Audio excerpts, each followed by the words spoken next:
Hi అండి అందరికీ. ఈరోజు మనం బాలామృతం పిండితో బూరెలు ఫ్లఫీగా పొంగుతూ ఏ విధంగా రావాలో ఈరోజు మనం తెలుసుకుందాము. ఒకసారి చూడండి, దాని లోపల ఆ యొక్క బాలామృతం పిండితో బూరెలు అనేవి చాలా పర్ఫెక్ట్గా వచ్చాయి. సో ఈరోజు మనం ప్రాసెస్ చూద్దాం. సో బాలామృతం పిండి అంగన్వాడీ కేంద్రంలో పిల్లలకి ఇస్తారు. సో దాన్ని మనం రకరకాలుగా యూజ్ చేసి ఈరోజు మనం బాలామృతం పిండితో బూరెలు అనేది చేద్దాము. సో ప్రాసెస్లోకి వెళ్దాము. సో 2 కప్స్ బాలామృతం పిండి, మీరు ఏ కప్తో అయినా తీసుకోవచ్చు. సో 2 కప్స్ అనేది బాలామృతం పిండి ఒక బౌల్లో వేసుకొని,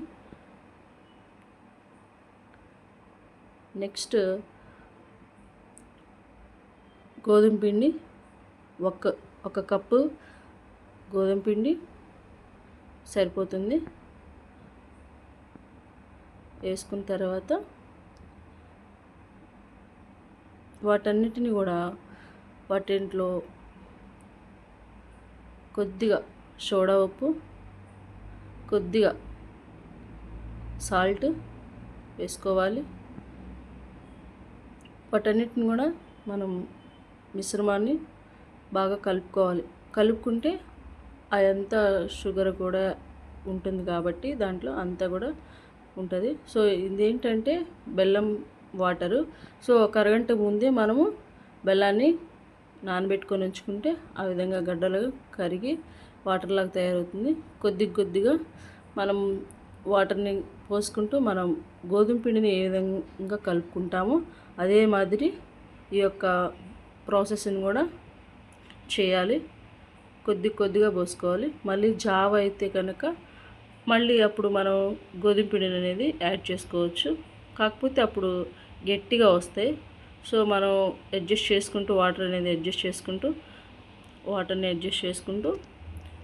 ప్రాసెస్ని చేసుకోవాలి. అట్లా మిక్స్ చేసుకుంటూ ఉండాలి. చూసారా, ఆ యొక్క గోధుమ పిండితో మనం చపాతీతో ఏ విధంగా ప్రాసెస్ని చేసుకుంటామో అలానే ఈ బాలామృతం పిండిని మిక్స్ చేసుకుంటూ బెల్లం వాటర్ని, సో బెల్లం వాటర్ అయితే బెల్లం యాడ్ చేసుకోవచ్చు. ప్రాసెస్ కొంతమంది షుగర్ అయినా యాడ్ చేసుకోవచ్చు.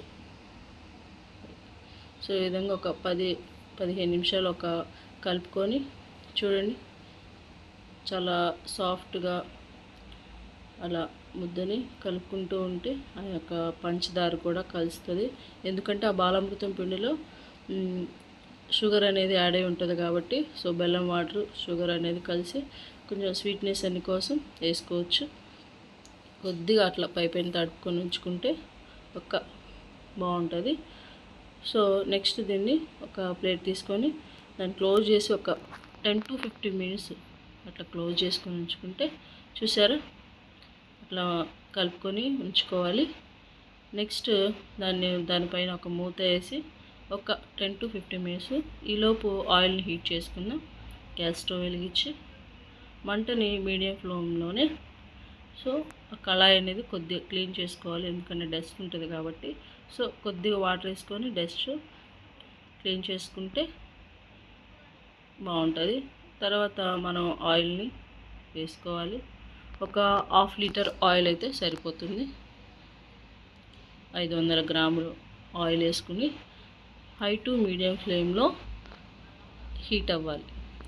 హీట్ అయిన తర్వాత మనము కలిపి పెట్టుకున్నటువంటి మిశ్రమాన్ని చూద్దాం ఎట్లా ఉందా ఏంటి అనేది. ఓకేనా. సో ఇప్పుడు చూద్దాము. చూసారా, మనం కలిపి పెట్టుకున్నటువంటి పిండి అనేది చాలా కొంచెం ఎగ్జిట్ అయినట్టుంది కదా.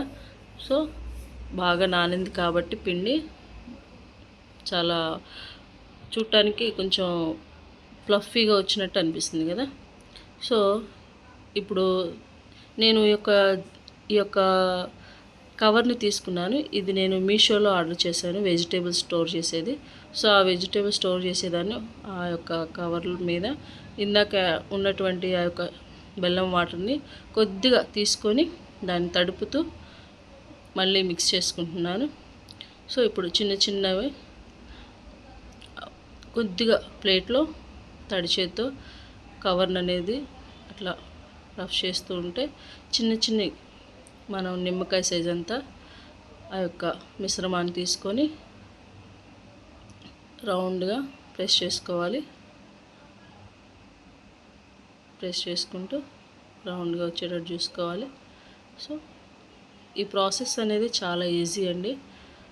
ఇప్పుడు ఆయిల్ హీట్ అయిందో లేదో కొద్దిగా వేసి చూస్తే ఎస్, ఇప్పుడు ఆయిల్ హీట్ అయింది. హీట్ అయినప్పుడు మనకి ఏంటంటే ఆ యొక్క బబుల్స్ అనేవి, ఎయిర్ బబుల్స్ అనేవి బయటకు వస్తూ ఉంటాయి. సో చూసి ఒక్కొక్కటి మనం చూడండి, వేసిన వెంటనే పొంగుతున్నాయి చూసారా. మనం మిశ్రమాన్ని కలుపుకునేటప్పుడు ప్రాసెస్ అనేది క్లియర్గా ఉండాలి. ఏంటంటే ఇప్పుడు 2 కప్స్ బాలామృతం పిండి, 1 కప్పు గోధుమ పిండి తీసుకుంటే అది మిక్స్ చేసేటప్పుడు చాలా పర్ఫెక్ట్గా చేస్తేనే ఈ విధంగా బూరెలు అనేవి పొంగుతాయి. చూసారు కదా. ఇదే మాదిరి అన్నిటిని కూడా ఫైన్గా వేసుకుంటూ చూద్దాము. సో నెక్స్ట్ 1 బై 1 యాడ్ చేసుకోవాలి. యాడ్ చేసుకుంటూ సో ఇదే విధంగా అవంతా కూడా 1 బై 1 వేసుకుంటూ ఉండాలి. సో అది ఆ యొక్క మనం వేసినటువంటి బూర అనేది కాలాలి అంటే కనుక ఆయిల్ అనేది ఒక స్పూన్తో, ఒక గెరటితో అట్లా వేస్తూ ఉంటే పొంగుతూ ఉంటాయి. చూడండి, ఇదే మాదిరిగా పొంగుతూ ఉంటాయి. సో ఈ ప్రాసెస్ అనేది చాలా ఈజీ అండి. అసలు రాని వాళ్ళు కూడా ట్రై చేస్తే చాలా పర్ఫెక్ట్గా వస్తాయండి. చూడండి, అట్లా కలర్లోకి మారితే ఇంకా కుక్ అయిపోయినట్టే. పిల్లలకి చాలా హెల్తీ ఫుడ్ అండి ఇది. నేనైతే ఈ యొక్క బాలామృతం పిండితో చాలా ఐటమ్స్ చేస్తానండి. ఏంటంటే దోశ కానీ, కేక్ కానీ, లడ్డూస్ అని, ఈ విధంగా బూరెలు కానీ చాలా రకాలు చేసుకోవచ్చండి. సో మీరు ట్రై చేయండి. ఫస్ట్ టైం ఎవరికైనా రాకపోయినా ఈ యొక్క ప్రాసెస్ అనేది చూసి, చాలా ఈజీ అండి. ప్రాసెస్ అనేది చాలా ఈజీ. సో చేయటం కూడా నాకైతే చేయడానికి ఒక 10 to 15 మినిట్స్లో పట్టింది అంతే. సో అంతా మన ఇంట్లో ఉన్న వాటితోనే మనం చేసుకోవచ్చు. కొద్దిగా ఆయిల్ అయినా ఉన్న ప్రాసెస్ పిండితో చేసుకుంటే బాగా పిల్లలు ఎంజాయ్ చేస్తారు. హెల్త్కి కూడా చాలా మంచిది. ఈ రోజుల్లో అసలు బయట ఫుడ్ అనేది తినటం హెల్త్కి అంత మంచిది కాదు. సో మీరందరూ కూడా గ్రహించి ఈ యొక్క హెల్దీ ఫుడ్ని తయారు చేసుకోవచ్చండి. ఇవి నేను ఎక్కడ నేర్చుకున్నానంటే, మా ఆడబిడ్డ వాళ్ళు ఫస్ట్ టైం నా పెళ్ళైన కొత్తలో మాకు చేసి తీసుకొచ్చింది. ఇట్లా ఏదైనా ఫెస్టివల్స్ వచ్చినప్పుడు చేశారు. సో అప్పుడు నేను టేస్ట్ చేశాను. అప్పుడు తినడం మళ్ళీ ఇంకా ఆఫ్టర్ మ్యారేజ్ తర్వాత ఇంకా వాళ్ళు పెట్టారు. అప్పుడు చాలా బాగున్నాయి. సో నేను కూడా ట్రై చేద్దామని చెప్పేసి 1కి 2 సార్లు ట్రై చేశాను. ఫస్ట్ టైం నాకు అంత పర్ఫెక్ట్గా రాలేదు. సో మళ్ళీ సెకండ్ టైం నేర్చుకున్నాను ఆడబిడ్డ దగ్గర. సో నేర్చుకున్నప్పుడు చాలా బాగా కుక్ అయినాయి. ఇప్పుడు పర్ఫెక్ట్గా నేర్చుకున్నానండి. సో నేర్చుకొని నేను మీకు చెప్తున్నానంటే చూడండి ఏ విధంగా కుక్ అయినాయో. ఒకటి చేయాలంటే ఎంత మనం చేస్తే ఎంత పర్ఫెక్ట్గా వస్తుందో చూడండి. సో మీరు కూడా ట్రై చేసి ఎలా టేస్ట్ వస్తుందో చూడండి. చాలా ఇవి మనం స్టోర్ చేసుకుంటే 1 to 15 డేస్ ఉంటాయండి. 1 వీక్ వరకు ఉంటాయి. ట్రై చేయండి. Thank you.